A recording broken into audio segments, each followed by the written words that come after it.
papa et bienvenue dans cette nouvelle vidéo où je vous présente mon bullet journal pour l'année prochaine de 2023. Je vous présente bien sûr les premières pages et le mois de janvier. On est parti, du coup déjà vous pouvez regarder pour une fois j'ai vraiment décoré l'avant du bullet. Donc bullet 2023 et bien sûr c'est sur Disney. On est à fond dans Disney pour ce bullet. Tous les mois il y aura un Disney différent. Nous allons commencer par ma page des économies. C'est vraiment une page que j'utilise maintenant depuis l'année dernière, je crois que je m'y suis mise vraiment à faire de cette manière-là. Donc nous avons, par exemple, on va prendre pour septembre parce que c'est plus au milieu simplement. Nous avons le restant, donc ce qui nous reste sur le compte, le salaire de mon devis, mon salaire avec un point d'interrogation, parce que mon salaire est également ici. Cette case-là sera en euros et sur le compte français.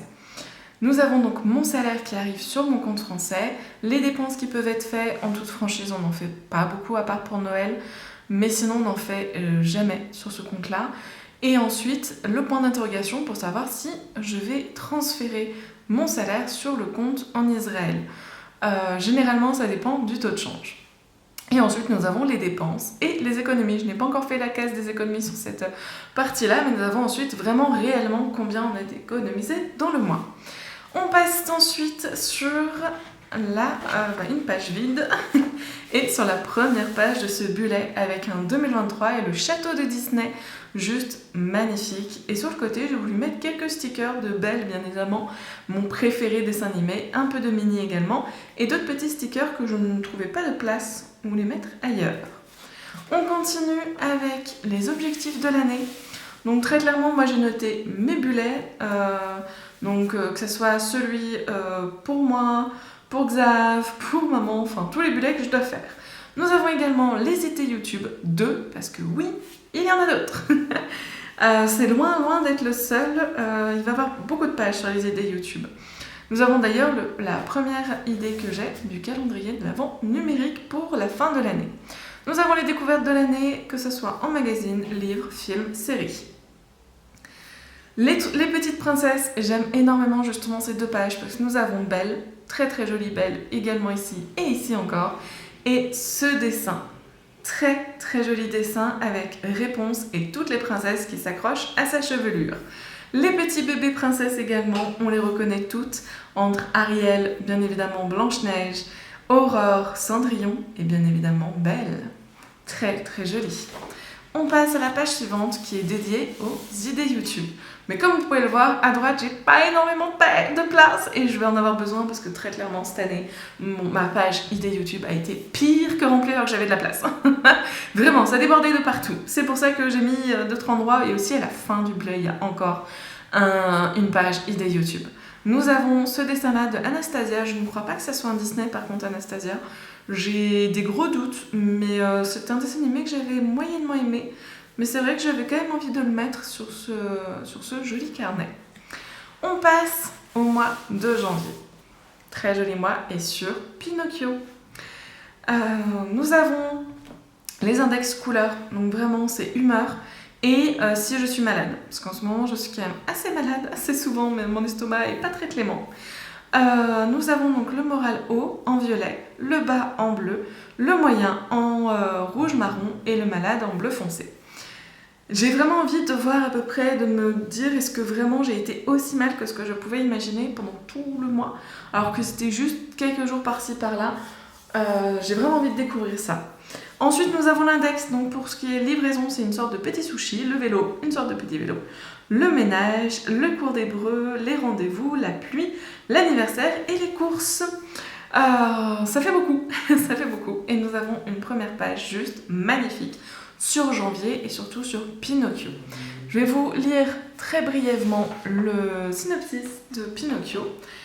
Alors, tout d'abord, il faut savoir que Pinocchio est le deuxième long métrage d'animation et classique d'animation des studios Disney, sorti en 1940 et inspiré du conte de Carlo Collodi, Les aventures de Pinocchio, en 1881.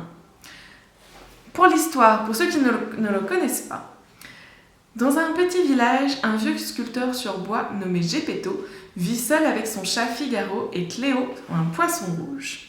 Fabricant de jouets, il crée une marionnette qu'il baptise Pinocchio. Son souhait le plus cher, n'ayant pas d'enfant, est que cette marionnette devienne un vrai petit garçon. Durant la nuit, son vœu est réalisé par une bonne fée nommée la Fée Bleue, qui donne la vie à la marionnette. Celle-ci propose à Pinocchio un marché. Il ne deviendra un vrai petit garçon qu'à la condition qu'il soit montré digne de l'être. Jiminy Cricket, un grillon ayant trouvé refuge chez Geppetto pour y passer la nuit, se voit attribuer la tâche d'être à la bonne conscience du pantin, pour l'empêcher de mal agir. En récompense, il demande à être gratifié d'une médaille. Mais la tâche de Jiminy s'avère compliquée. Dès son premier jour d'école, Pinocchio se fait aborder par 2 escrocs, Grand Coquin le renard et Gédéon le chat. Ces derniers parviennent à l'entraîner chez Stromboli, un célèbre marionnettiste lui faisant miroiter les plaisirs d'une vie d'artiste.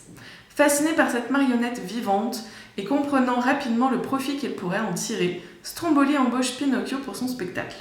Après un succès triomphal, le marionnettiste refuse de laisser le pantin rentrer chez lui, le considérant désormais comme sa propriété.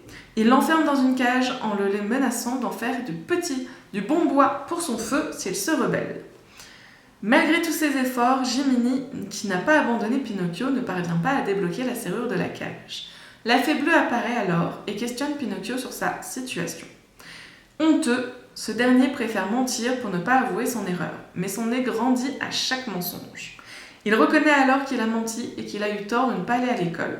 Indulgente, la Fée Bleue libère Pinocchio, l'avertissant toutefois que c'est la dernière fois qu'elle lui viendra en aide.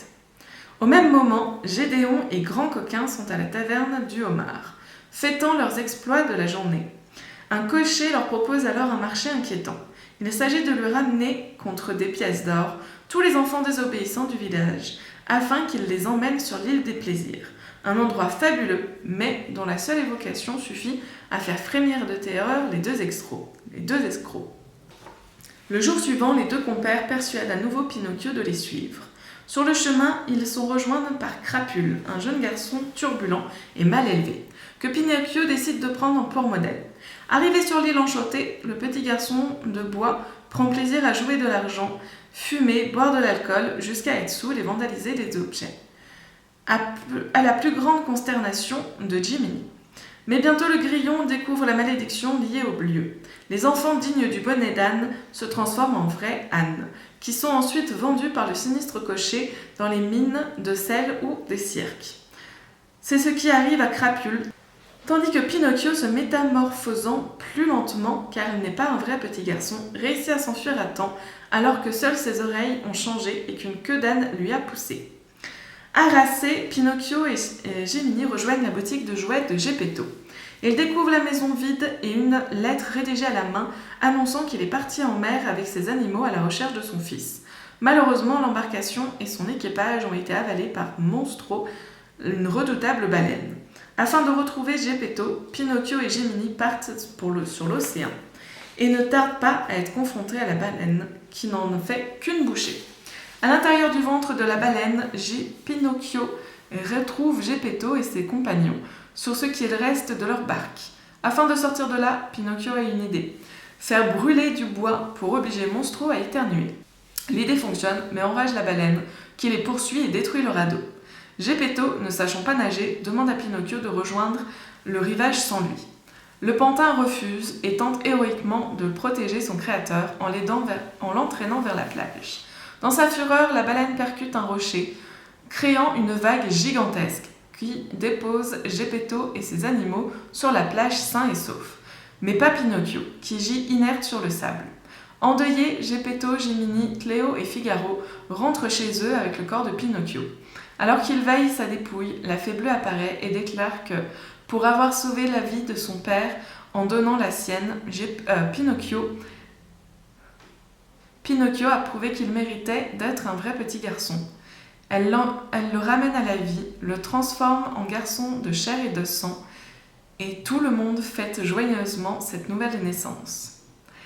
Quant à Jiminy, il reçoit sa médaille de conscience officielle de Pinocchio. Voilà pour la petite histoire de Pinocchio pour ceux qui ne la connaîtraient pas ou ceux qui avaient oublié quelques petits détails. Nous avons en tout cas une très très jolie première page avec quête des personnages. Hein. Nous avons quand même Pinocchio, Gemini, Cléo et Figaro. Figaro qui a bien envie de grignoter un livre quand même. On passe au calendrier et j'ai déjà noté un rendez-vous médical. Tout va bien. Un calendrier en tout cas rempli. Et vraiment, j'adore. Il est rempli de stickers. Même si malheureusement, vous voyez, ces 4 là sont un petit peu flous. C'est un petit peu dommage. J'ai eu beaucoup de mal à trouver en fait des stickers pour ce bullet. Vraiment des stickers de bonne qualité. Et du coup, c'est vrai qu'ils sont un petit peu flous. Mais ça reste hyper mignon. On passe à la page souvenir. Très jolie page de nouveau, hein, très très jolie, regardez-moi ça. Nous avons Gemini qui descend avec sa petite ombrelle et Pinocchio qui marche très très content. Et malheureusement de nouveau, les stickers qui sont flous et surtout celui-là, c'est vraiment dommage. Objectif du mois, très clairement, se transforme souvent en souvenir du mois. En fait, le souvenir du mois prend toute la place. Hop, nous avons ensuite la semaine numéro 1 avec ceci. Ce n'est plus comme ça que je fais mes calendriers. Mais why not, j'ai envie de dire. C'est vrai que mes calendriers de cette année n'étaient pas du tout comme ça. Et là, je suis un petit peu surprise moi-même d'avoir fait de cette manière-là. Ils sont un petit peu longs, mais bon. Ça reste quand même mignon, mais de toute façon, on reconnaît tout de suite de quoi on parle et surtout de quelle semaine on est. Un très joli petit livre justement pour l'histoire. Une mini, c'est juste adorable. C'est le petit endroit où je note mon poids pour la surveiller toutes les semaines. On passe à la semaine numéro 2, très jolie semaine également, avec toujours la mini qui prend en photo la méchante baleine monstro. Non, franchement, c'est adorable, nous avons des œufs, c'est juste trop mignon. On passe à la semaine numéro 3 avec Figaro, Cléo, la fée bleue. Oh, tout le monde, je peux pas me dire que tout le monde, et c'est encore trop mignon. On passe à la semaine numéro 4. Alors là, c'est Cléo à gogo et Figaro. Les deux là, ils sont vraiment représentés. Et Pinocchio qui se demande mais qu'est-ce qui se passe? C'est vrai que je trouve qu'il manque un tout petit peu de couleur quand même. J'aurais peut-être rajouté 1 ou 2 stickers par ici ou peut-être là. Mais c'est quand même très mignon. On passe à la page des dépenses. La page des dépenses, je l'ai laissée en crayon papier. Tout simplement parce que je change un petit peu, de temps en temps, je change un petit peu les cases. Et c'est vrai que du coup, je me suis dit, je le ferai vraiment mois par mois, ces cases-là. Même si je les prédessine, je laisse quand même au crayon. En tout cas, pour ce mois-ci, j'ai fait comme ça, je ne sais toujours pas... je ne sais pas exactement si je vais vraiment garder toutes ces cases-là, on va voir. Il faut savoir aussi que je fais mes mois du 10 au 10 pour mes dépenses. Du coup, j'ai encore un petit peu de temps avant de savoir ce que je vais faire. Nous avons en tout cas une très jolie page, hein. Nous avons une Cléo très surprise. Là, ce dessin, je l'aime beaucoup parce qu'il rejoint justement pas mal de personnages du dessin animé. C'est juste adorable, je peux pas mieux dire. J'adore. J'espère que ce bullet vous aura plu et surtout vous donne des idées. Si vous faites un bullet, j'espère vraiment que ça vous donne des idées. Et puis je vous dis à la semaine prochaine pour une nouvelle vidéo.